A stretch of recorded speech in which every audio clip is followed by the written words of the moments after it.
Hey guys, this is Tommy Dimsdale with the National Association for Gun Rights, and today we're going to be begging the question, is it even worth celebrating the 4th of July with everything that we've seen going on in our country lately?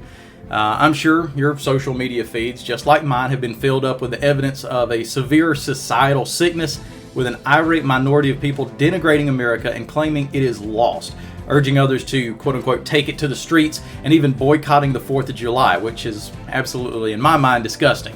Now, the past few months have been tumultuous at best. We're seeing record-high gas prices, a society that's sick off of its own selfish desires, gun rights being rolled back by weak-kneed Republicans in Congress, and now we're seeing a tidal wave of protests, angry tweets, and calls for violence against traditionally minded Americans. Y'all might want to rethink that one, though. Get off my lawn. I can understand if it might be a little bit more difficult this time around to be proud of your country in such a time as this, and we've probably all felt that way at one time or another. Some of these people are being so divisive as to demand that you stop listening to their music, to physically assault police officers, and even demanding that we boycott our weekend celebrations.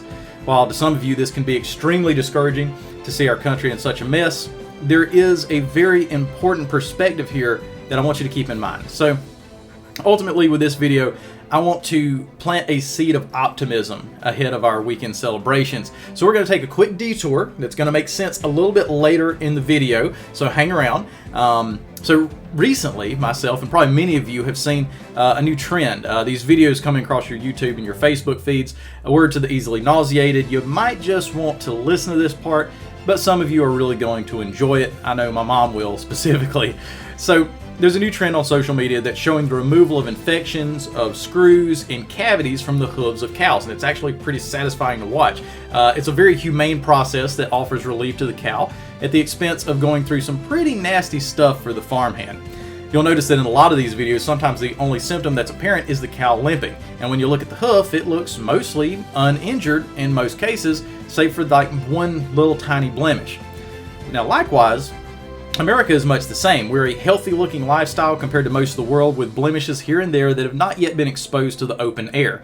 In the same case, from the outside, if you look at the standard of living in America, it's still one of the greatest and safest places to live in the entire world, bar none. And I want to take some time today to emphasize that and restore your hopes and patriotism ahead of seeing those fireworks go off in your hometowns all across the nation this weekend.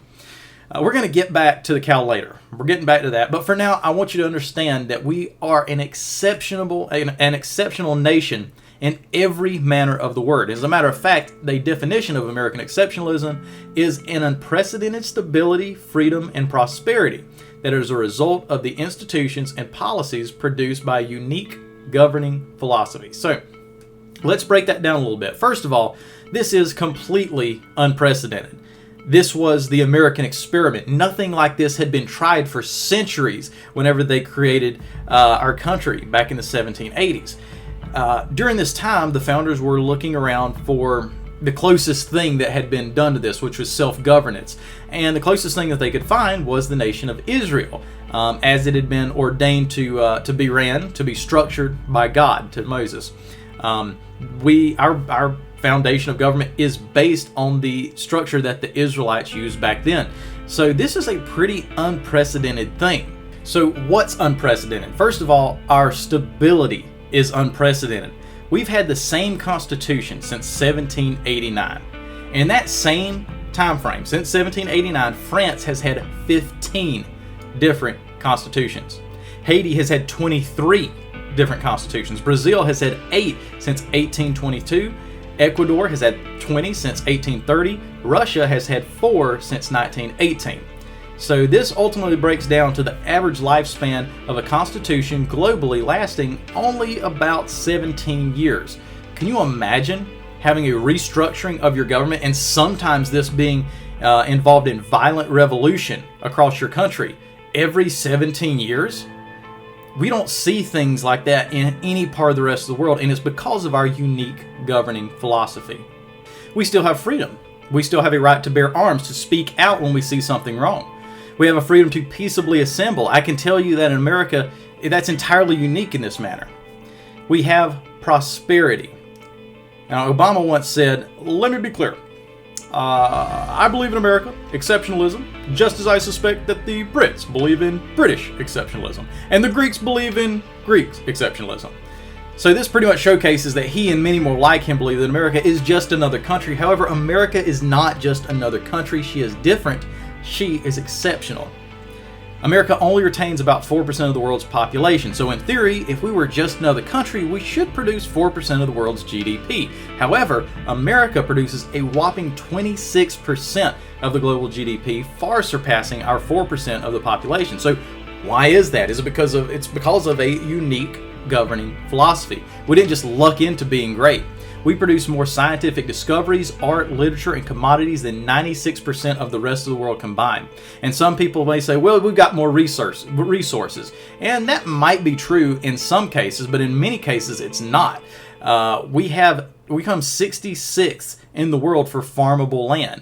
And while we're 66th in the world for farmable land, our nation can feed the entire globe.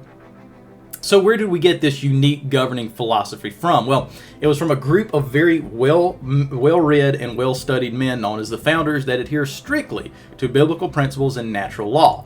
If you want to see, I do have an entire video on natural law also on this channel we can link above. Even looking back to the first draft of our nation's seal, the first offered was actually an image of the Israelites following a pillar of fire through the deserts of Egypt. Pretty fascinating stuff in my opinion. But even outsiders saw this as an undisputed fact. Alex de Tocqueville, a French jurist, visited America in 1831 to discover just why America was leading the charge economically against established powers such as France and England. He wrote in his book, Democracy in America, "I sought for the greatness and genius of America and her commodious harbors and her ample rivers, and it was not there. And her fertile fields and boundless forests, and it was not there. And her rich mines and vast world commerce, and it was not there. Not until I went into the churches of America and heard her pulpits aflame with righteousness did I understand the secret of her genius and power. America is great because she is good, and if America ever ceases to be good, she will cease to be great." That's what we're battling right now. This is a fight for good versus evil, whether that be pro-life versus pro-choice or gun rights or whatever. We've actually seen a decent amount of wins for good in the past few months. Twitter may indeed be getting a new owner to restore free speech on the platform. The Supreme Court has issued numerous decisions handing win after win to the battle for good. New York gun owners no longer live in a may-issue state when it comes to their concealed carry permits. Roe v. Wade was overturned back to the states, strengthening both democracy and saving lives. Public prayer was protected when Coach Joe Kennedy won his case to be able to pray at the 50-yard line with his players. And Netflix and Disney have both lost millions of dollars attempting to push bizarre and disgusting woke programs on their platforms. So there's a whole lot to rejoice over, and yet we see posts of leftists wanting to boycott the 4th of July, saying democracy has just been ruined and that they no longer wanted to be affiliated with America. Yeah, well, don't let the door hit you on the way out. I want to get back to the cow. Once again, in many cases, America is running strong despite the current economic woes. It's still the greatest country to live in, but there's a spot of corruption, of infection. As you can see, that infection does not become apparent until the farmhand gets his grinder and knife out and starts to chip away and expose the nastiness underneath. This is exactly what has happened with these recent wins for good. There is in no way a pleasant experience for either participant. As Roe v. Wade was repealed, violence and insurrection broke out. Just as antiseptic boils when striking an infected wound, so too does our nation rock and turn in the exposure of corruption. Right now, we are the caring farmhand. We hold the grinder, and we hold the antiseptic. Although it would be easier, as it always has been, to just walk away and deal with the infection at a later date, we must keep grinding. We must keep pressing. And what we find may surprise us, as it already has.